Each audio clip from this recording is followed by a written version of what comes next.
And welcome back to another BobBlast. Hi, I'm Bob Burridge, and this one is about a question I'm asked all the time during my workshops and my studio workshops and wherever I go. They talk about my brushes, not the paintings. They talk about the brushes. Well, let me show you what I do with my brushes, because I'm known for taking these skinny little brushes. What are you gonna do with a skinny little brush? You'll poke your eye out with these things. And I can't hold on to this all day long. Quite frankly, if I had to hold on to this brush all day long, my hand would end up looking like this. So, let's fatten up the handles. What an idea. So I went from here to here.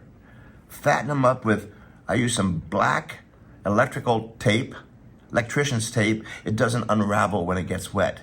Secret number 2. Wrap it all up. I put some sticks in here, twigs. I'll do anything to make it a fatter handle. Here's another good fat one. And that way I can hold the handle like this. See, my hand's more open as opposed to squeezing this little tiny little thing. So they're all fat. They fit beautifully in my hand. Look at that. Just beautiful ergonomics. No matter what's on this end, I always make sure this end is nice and fat. So here they are. This isn't very pretty. It's just a piece of wood stuck in there. But boy, does that ever work. Not a pretty, I'll never win a design award for that. But anyway, it sure does function really well. So make it work for your hand, especially as we're getting older, you know. And so there's no way I can paint with this. It's great for scraping and sticking things around, but I make my brushes longer, really and ridiculous, because that way I can hold it and have a lot more of a looser time in painting. I noticed that when you have these tiny little brushes, you end up holding it up here at the fat end. You know why you do that? It's more comfortable. Why are brushes long? You're supposed to hold them back here. But no, everybody holds them up in here, and now you're gonna get into detail. You'll tickle it to death. That's not painting. This is my idea of painting anyway. I know I'm gonna step on some toes on that one, but I hate these little things. I can't do anything with them. To get in there to really paint. Now what about the thin lines? Let me show you.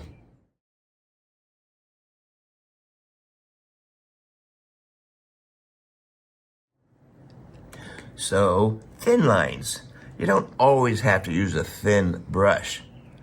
Again, this just can tighten me up. It's great for drawing though, but what I like to use for my thin lines is the wide brush.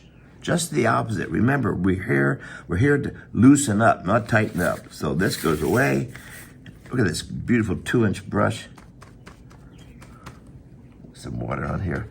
So it's fabulous for doing nice wide, right? But what about the thin lines? Well, then you hold it this way. Doesn't always have to be this way. You hold it this way. Thin, beautiful thin lines. Look at that. So it's multitasking brush, right? So get bigger brushes. You all have too small of brushes. I know you do. You have whole coffee cans filled full of these skinny little brushes. What are you gonna do with those? Be serious. Be a painter. If you want to paint, paint with a paintbrush. Alrighty. What about paper towels? Everyone says, oh, you paint with paper towels. Well, it sounds like I'm going to be kind of loose with it. I'm actually in control. I just take a simple paper towel, fold it like this, fold it again, and then these fingers go behind here like that. It's exactly how I paint.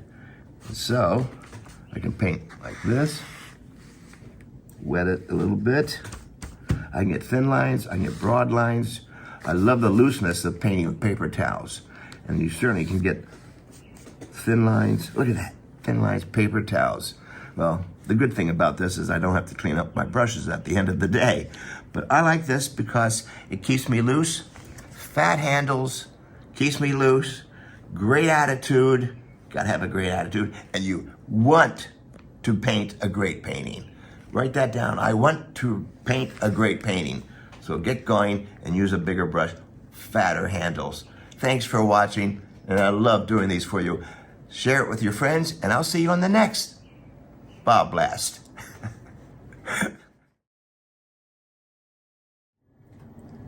Hi there, I'm Bob Burridge, and boy do we have some fun things to show you right now. We're about to do a free webinar featuring these beautiful, luscious, delicious, juicy, bright paints that I love to use all the time. So if you're afraid of luminous paints, all that kind of stuff, have been told not to ever use them, you're gonna love this one. We're gonna have the experts from Holbein along with, while I'm painting, talking about these paints and why they're so good. So the next screen you see here, we'll have the dates and the times and how to register for this free webinar. And there's more. You might even win one of these wonderful sets of the Holbein luminous paints. So stay tuned and I'll see you there.